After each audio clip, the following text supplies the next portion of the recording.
have that sense of trust. And I think if you have a leader that's seen as more credible as a potential Prime Minister, then you do get the opportunity to express a complex position. The lesson from this can't be we must never have a complex position on a complex issue. Well, Caroline Flint, who lost her seat like you, she says, I don't believe anybody who's been the architects of our European policy in the last few years is credible to be leader.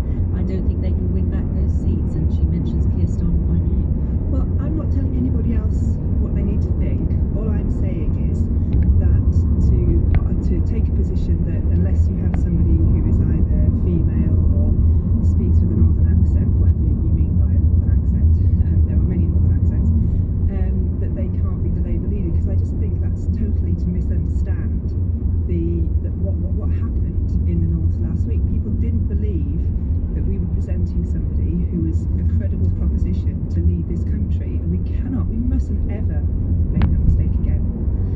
What about the party having a woman leader? The Conservatives have had two women leaders. Labour has never had one, apart from Margaret Beckett for a very short period of time. I mean, it would be great, and if there's a woman leader who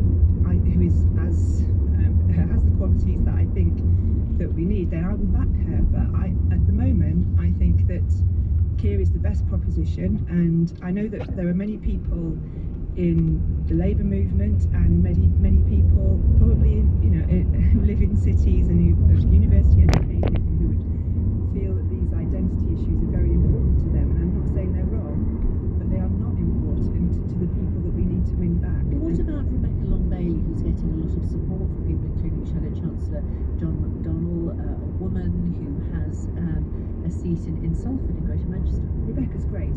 I admire her a lot, and in fact